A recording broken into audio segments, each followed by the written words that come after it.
O sol ainda lutava contra as nuvens pesadas quando o homem de cartola chegou à praça central de Vila Esperança. Seus passos ecoavam no calçamento de pedras enquanto carregava uma maleta de couro gasto e um martelo de leiloeiro que brilhava sinistro sob a luz fraca da manhã.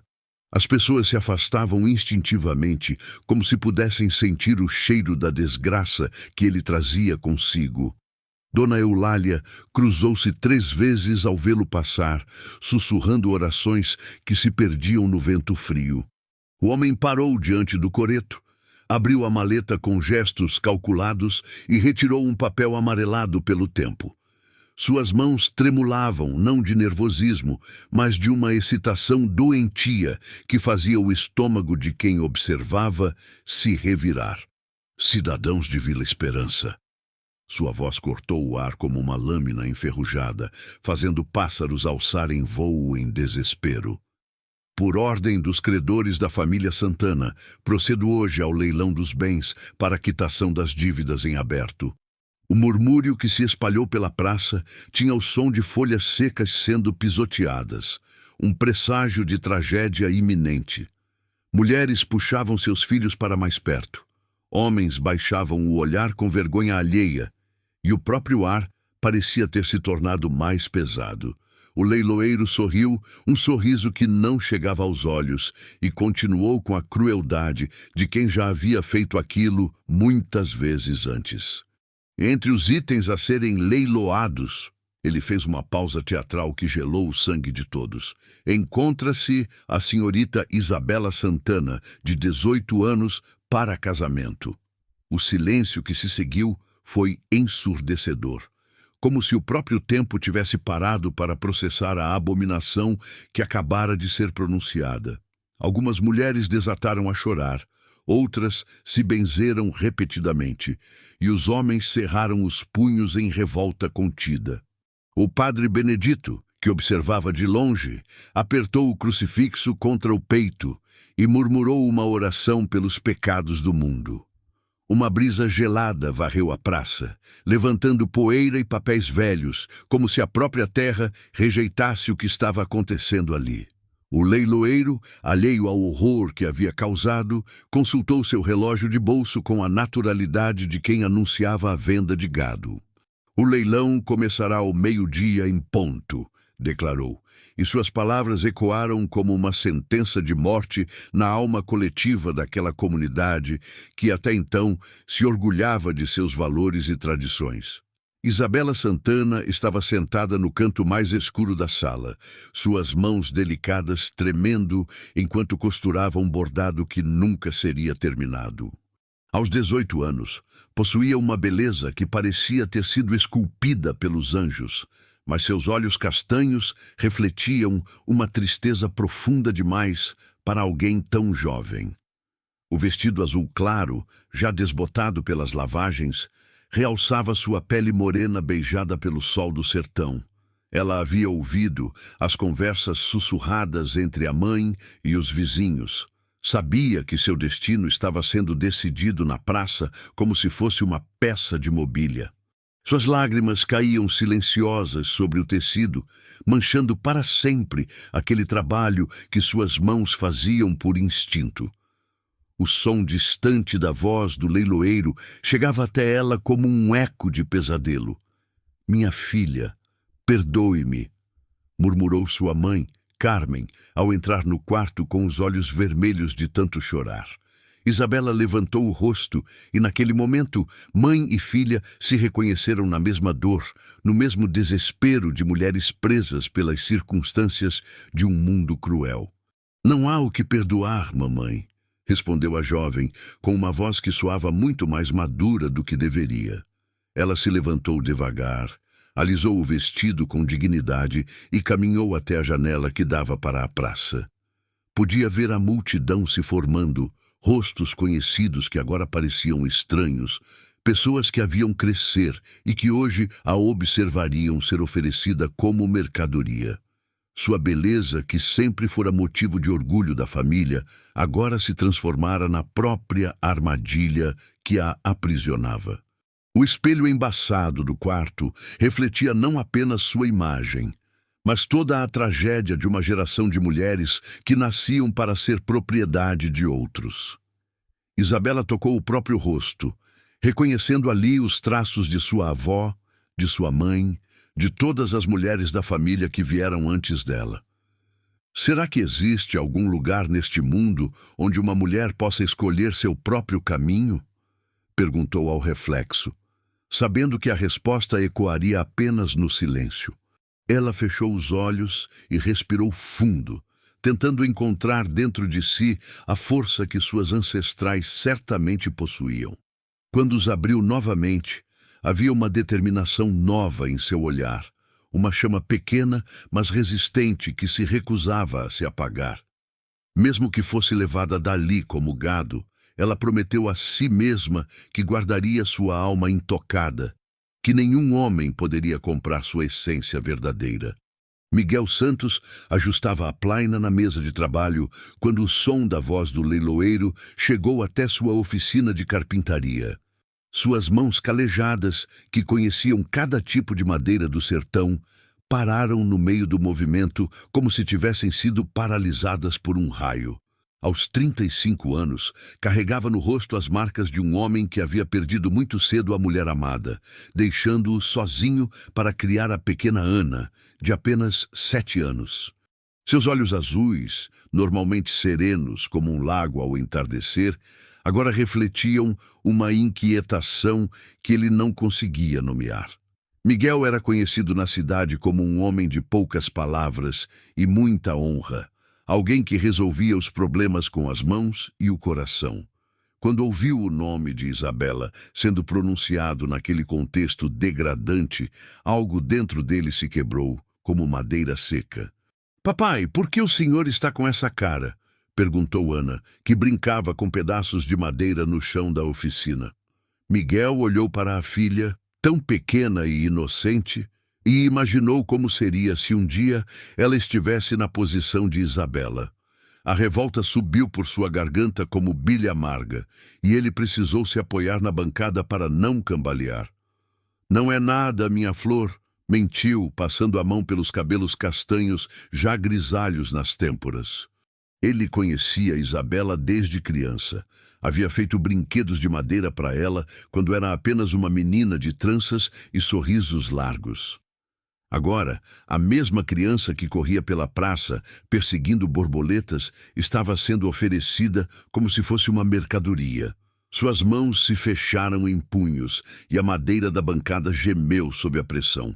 Miguel caminhou até a janela e observou a multidão se formando na praça, reconhecendo rostos de homens que ele julgava dignos, mas que agora mostravam uma face sombria. Alguns sussurravam entre si, calculando se tinham dinheiro suficiente para dar um lance. Outros apenas observavam com curiosidade mórbida, como se estivessem assistindo a um espetáculo. "Que tipo de homem eu seria se ficasse aqui parado?"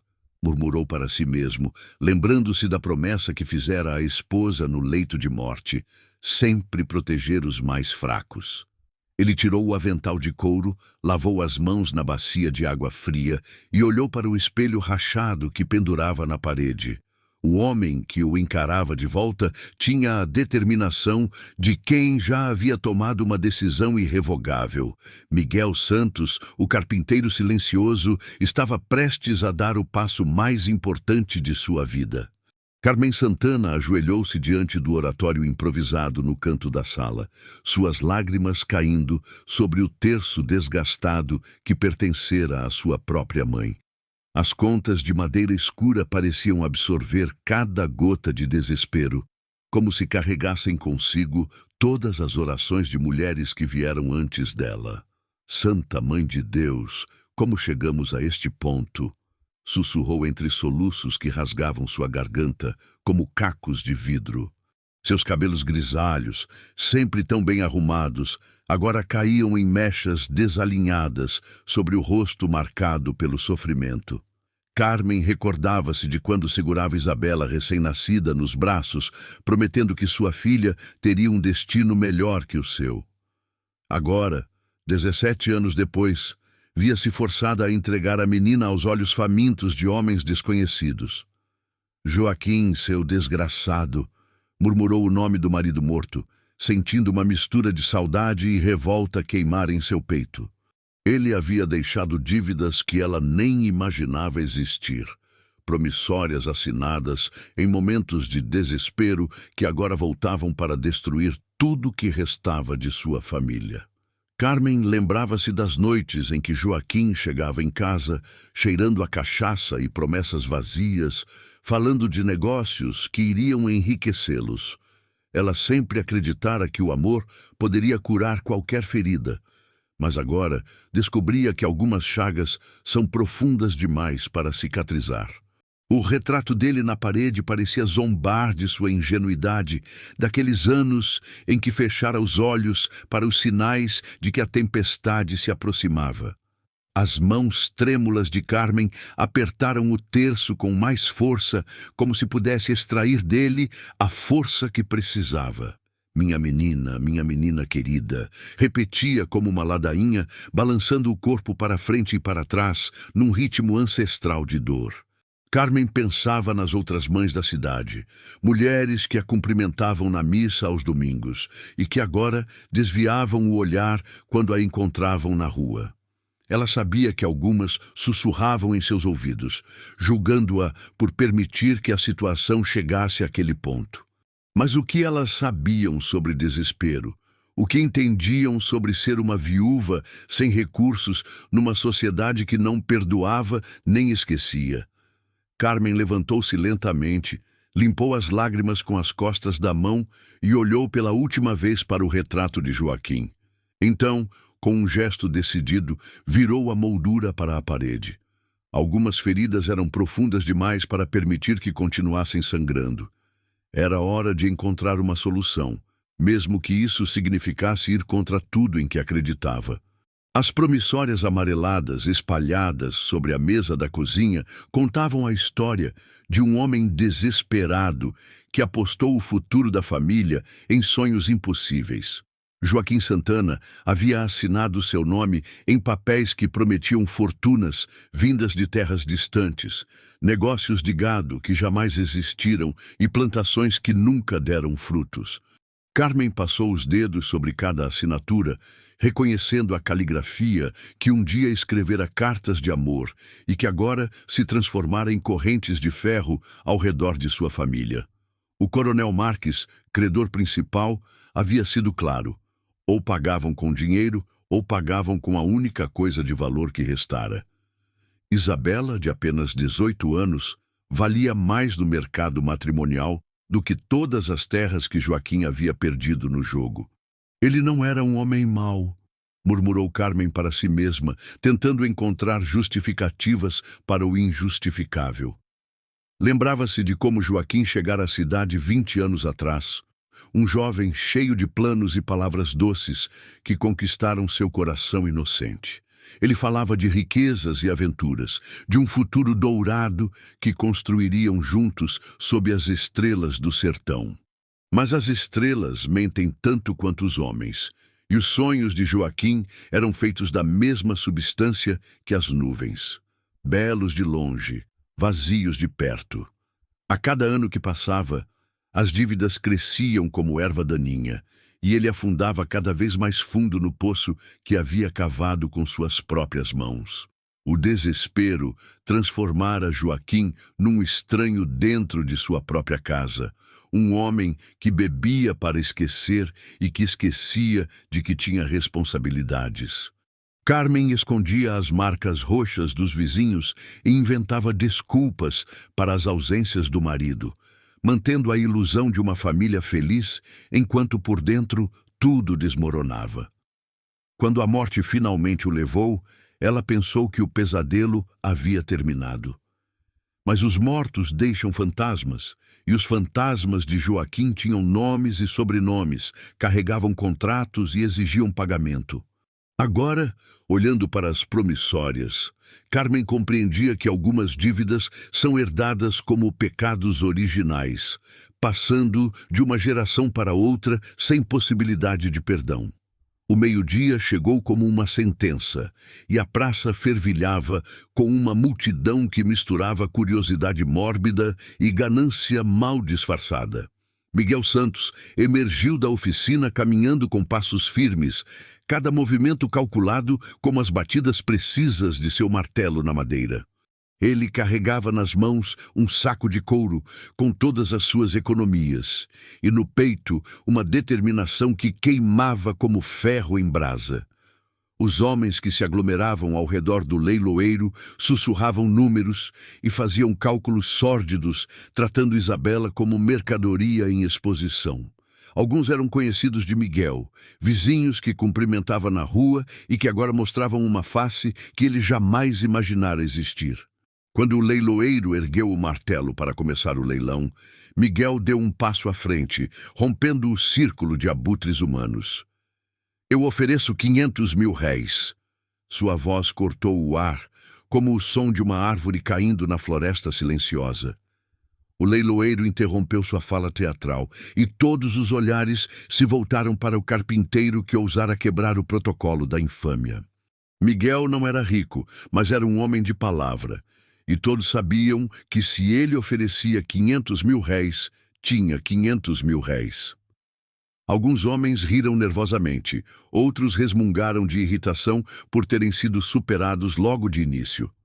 O coronel Marques, que observava de longe fumando um charuto caro, ergueu uma sobrancelha interessado, como um gato que avistara um rato especialmente gordo. O leiloeiro bateu o martelo hesitante, aguardando outros lances que tardavam a aparecer. 550! Gritou um fazendeiro do outro lado da praça. Um homem conhecido por colecionar esposas jovens, como outros colecionavam gado. Miguel sentiu o sangue ferver em suas veias, mas manteve a compostura que aprendera na oficina, onde cada movimento precipitado poderia arruinar uma peça inteira. 600 mil réis, respondeu com a calma de quem estava disposto a ir até o fim. A multidão murmurou em aprovação e desaprovação, dividida entre aqueles que respeitavam Miguel e aqueles que viam nele apenas um obstáculo para seus próprios interesses sórdidos. O leiloeiro sorriu com ganância, percebendo que aquela disputa renderia mais dinheiro do que havia imaginado. Mas Miguel Santos não estava ali para alimentar a ganância de ninguém. Estava ali para fazer o que era certo, mesmo que isso custasse tudo o que possuía no mundo. Espere! A voz de Miguel ecoou pela praça com uma autoridade que fez até mesmo o leiloeiro hesitar antes de bater o martelo. O carpinteiro deu alguns passos em direção ao centro do círculo, seu olhar percorrendo os rostos ávidos dos homens que disputavam Isabela como se fosse gado no curral. Antes que esse absurdo continue, tenho uma proposta diferente a fazer, declarou, tirando do bolso um envelope lacrado que havia preparado durante a noite anterior. O silêncio que se seguiu era denso como neblina matinal, carregado de expectativa e tensão que se podia cortar com faca. Dona Carmen, que observava tudo de longe, levou a mão ao peito, sentindo o coração disparar como cavalo em disparada.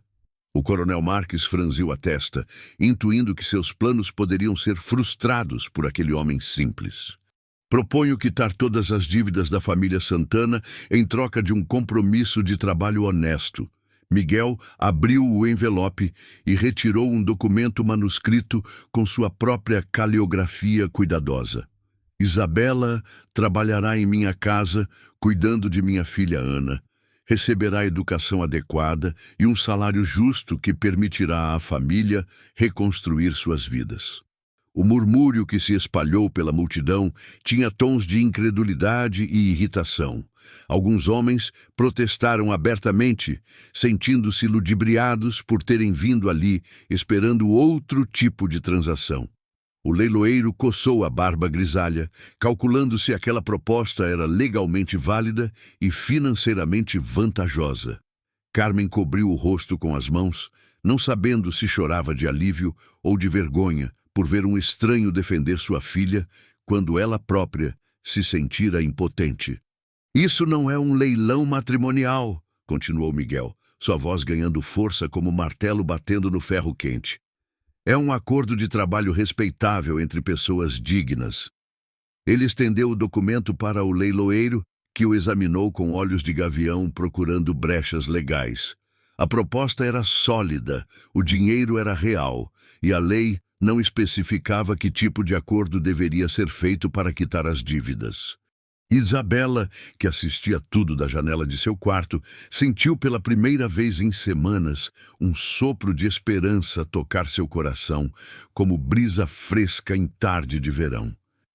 Miguel Santos não estava comprando uma esposa, estava oferecendo uma segunda chance para uma família destroçada pelas circunstâncias de um mundo cruel e desigual. O coronel Marques jogou o charuto no chão e o pisoteou com violência, seus olhos pequenos brilhando de raiva como brasas no escuro. "Que palhaçada é essa, carpinteiro?" rosnou, empurrando homens para abrir caminho até o centro da praça. "Vim aqui buscar o que me é devido, não para ouvir sermões de quem mal tem onde cair morto." Sua presença imponente fez alguns homens recuarem instintivamente, pois todos conheciam a reputação do coronel e o poder que exercia sobre a região. Miguel não se moveu nem um centímetro, plantado no chão como árvore antiga que já resistira a muitas tempestades. Seus olhos azuis encontraram os do coronel sem pestanejar, num duelo silencioso que fez a multidão prender a respiração. O leiloeiro suava frio, percebendo que estava no meio de uma disputa que poderia acabar muito mal para todos os envolvidos. "O senhor é devido de dinheiro, coronel, não de vidas humanas." Miguel respondeu com voz firme, sem alterar o tom respeitoso, mas deixando clara sua posição inflexível. "Minha proposta quita todas as dívidas com juros, e é isso que importa." O coronel riu com desdém, um som seco que ecoou pela praça como galho quebrando. "Você não entende como funciona o mundo, carpinteiro. Aquela menina vale muito mais que dinheiro para certos homens que conheço." A ameaça velada pairou no ar como abutre sobre carniça, mas Miguel permaneceu imóvel, suas mãos calejadas, fechadas em punhos silenciosos. Alguns homens da multidão começaram a se posicionar, uns ao lado do coronel, outros claramente desconfortáveis com a situação que estava se desenrolando. "Então o senhor está admitindo que não se trata de quitar dívidas, mas de tráfico de pessoas." Miguel deu um passo à frente, sua voz carregando agora uma autoridade moral que fez até mesmo o coronel hesitar. A acusação ecoou pela praça como sino de igreja, e algumas mulheres se benzeram reconhecendo a verdade nuas palavras do carpinteiro. O coronel Marques sentiu o terreno fugir sob seus pés, percebendo que havia revelado demais sobre suas verdadeiras intenções. O leiloeiro, suando ainda mais, percebeu que estava sendo usado numa transação muito mais suja do que imaginara. Miguel aproveitou o momento de hesitação e estendeu novamente o envelope com sua proposta, desta vez diretamente para o leiloeiro, passando por cima da autoridade do coronel, como quem derruba cerca podre que já não serve para nada. Isabela desceu as escadas de madeira rangente com passos lentos e deliberados, cada degrau ecoando pela casa silenciosa como batida de tambor, anunciando uma decisão irrevogável. Seu vestido azul, o mesmo que usara para chorar sobre o bordado inacabado, agora tremulava com a brisa que entrava pela porta aberta. Carmen tentou segurá-la pelo braço, mas a filha se desvencilhou com gentileza, seus olhos mostrando uma determinação que a mãe jamais havia visto antes. "Preciso falar por mim mesma, mamãe", disse com voz firme que soava mais velha do que seus 18 anos. A multidão na praça se calou quando a viu aparecer. Alguns homens baixando o olhar envergonhados, outros a devorando com os olhos como feras diante da presa. Isabela caminhou até o centro do círculo, posicionando-se entre Miguel e o leiloeiro. Sua presença delicada, mas corajosa, cortando a tensão como lâmina afiada. "Meu nome é Isabela Santana", Sua voz clara alcançou todos os cantos da praça, fazendo até os pássaros pararem de cantar. E eu aceito a proposta do Sr. Miguel Santos. O murmúrio que se seguiu misturava aprovação e decepção, dependendo de quem falava e quais eram suas intenções ocultas. O coronel Marques deu um passo à frente, o rosto vermelho de raiva, mas Isabela ergueu a mão num gesto que o fez parar no meio do movimento. Não sou mercadoria para ser leiloada, nem propriedade para ser negociada, continuou, sua voz ganhando força a cada palavra. Sou uma mulher livre fazendo uma escolha livre. Miguel sentiu o peito se apertar de emoção, reconhecendo na jovem a mesma coragem que sua falecida esposa demonstrara em momentos difíceis. O leiloeiro, vendo a situação fugir completamente de seu controle, decidiu aceitar a proposta antes que perdesse qualquer chance de receber sua comissão. Trabalharei honestamente para o Sr. Miguel. Cuidarei de sua filha como se fosse minha irmã, e com meu salário ajudarei minha mãe a reconstruir nossa vida. Isabela falou diretamente para a multidão, sua dignidade brilhando como sol nascente após noite tempestuosa. Algumas mulheres começaram a aplaudir timidamente, reconhecendo na jovem a coragem que gostariam de ter tido em suas próprias vidas. O coronel Marques, percebendo que havia perdido a batalha, cuspiu no chão e se afastou resmungando ameaças que já não assustavam ninguém. Isabela olhou para Miguel com gratidão sincera, sabendo que aquele homem simples havia feito mais por ela do que muitos outros fariam em uma vida inteira. Era o começo de uma nova história, escrita com dignidade e coragem numa sociedade que raramente oferecia segundas chances. 3 meses depois, a oficina de Miguel Santos ganhou uma melodia que há muito tempo não se ouvia. O riso de crianças brincando entre as madeiras e o som suave de Isabela cantarolando enquanto preparava o almoço. Ana havia encontrado na jovem não apenas uma cuidadora, mas uma irmã mais velha que lhe ensinava a bordar, a ler e a sonhar com um futuro onde mulheres poderiam escolher seus próprios caminhos. Miguel observava de longe as duas conversando animadamente, sentindo o coração se aquecer como lenha seca que finalmente encontra a chama certa. A casa, que antes ecoava apenas com o silêncio da solidão, agora vibrava com a energia da vida compartilhada. Isabela havia trazido consigo não apenas suas mãos habilidosas e seu coração generoso, mas também a esperança de que família pode ser construída com amor e respeito, não apenas com sangue e obrigação. Carmen visitava a casa todos os domingos, trazendo doces caseiros e histórias da cidade que aos poucos voltava a respeitá-la. Com o dinheiro que Isabela enviava religiosamente, ela conseguira quitar as últimas dívidas menores e até mesmo reformar o telhado que gotejava há anos. As duas mulheres, mãe e filha, haviam encontrado uma forma de reconstruir seus laços sem as correntes do desespero que antes as aprisionavam. Carmen olhava para Isabela com orgulho renovado, vendo nela não mais a menina que precisava ser protegida, mas a mulher forte que soube proteger a si mesma. O sorriso que voltara ao rosto de sua filha valia mais que todo o ouro que Joaquim havia sonhado encontrar em suas aventuras frustradas. Era a riqueza verdadeira, a dignidade recuperada e o futuro reconstruído sobre bases sólidas. Na praça, onde antes ecoara o martelo sinistro do leiloeiro, agora se ouvia apenas o som das crianças brincando e dos comerciantes vendendo seus produtos honestos. A história de Miguel e Isabela havia se espalhado pelas cidades vizinhas como semente no vento, inspirando outros homens e mulheres a encontrarem soluções dignas para problemas que pareciam não ter saída. Miguel Santos continuava sendo o carpinteiro silencioso de sempre, mas agora seu silêncio carregava a sabedoria de quem soube agir quando as palavras não bastavam.